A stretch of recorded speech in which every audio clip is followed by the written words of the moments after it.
moi, l'indépendance, c'est ne plus dépendre d'un autre pays, ne plus être sous l'autorité d'un autre pays aussi.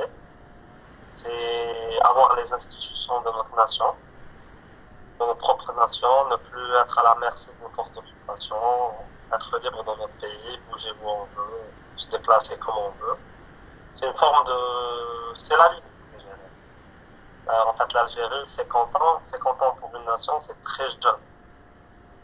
Quand je vois d'autres pays qui sont à 2 siècles et demi d'indépendance, et que je vois l'Algérie en 50 ans ce qu'elle a pu réaliser, je me dis qu'ils ont fait de belles choses, malgré les années où il y a eu un sacré retard, c'est sur la bonne voie. En fait, c'est pas mon point fort la politique.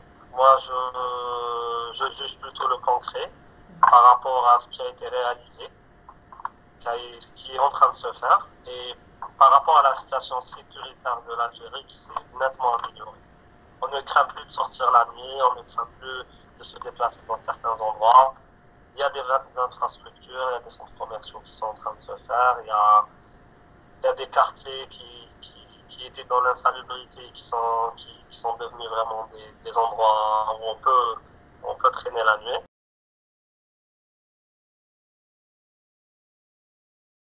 L'humain est insatiable, on ne peut pas se satisfaire d'une situation donnée, on veut toujours plus.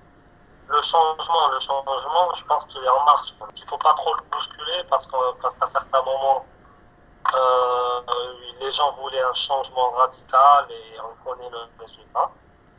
Et je pense que le changement, ça commence par les mentalités des gens.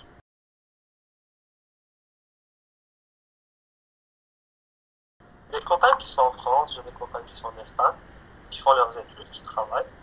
On va dire que c'est plus dur là-bas qu'ici.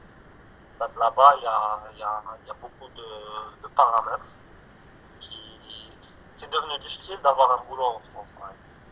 La discrimination, les impôts, la cherté de la vie là-bas. Je pense que pour quelqu'un qui a vécu ici en Algérie, qui a fait ses études en Algérie, je pense que, bon, je vais pas mentir dire que ça m'intéresserait pas. En fait, ça serait pour moi un petit changement, c'est tout. Un petit changement. J'aimerais bien aller en France, voir ce que c'est vivre une année, 2 ans maximum.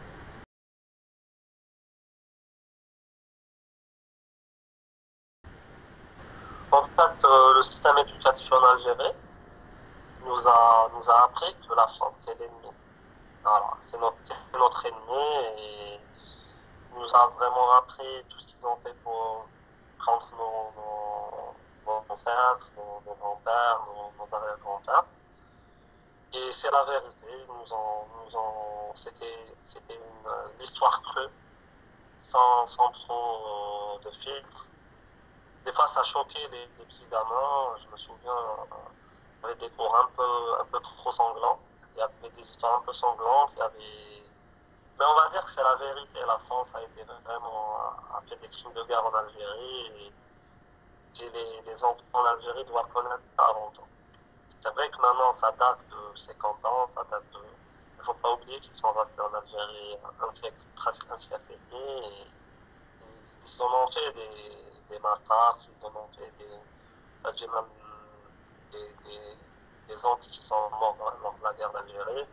Il faut dire que quand ils me racontent et tout, j'ai même un oncle à ma mère qui est toujours vivant, qui est l'un des artisans du 11 décembre à Paris. Et il me raconte, je me dis que la France, par ses actes, par la torture, vous savez, il y a pas pire que la torture. Ils ont fait des conneries et je pense qu'ils doivent s'excuser une bonne fois.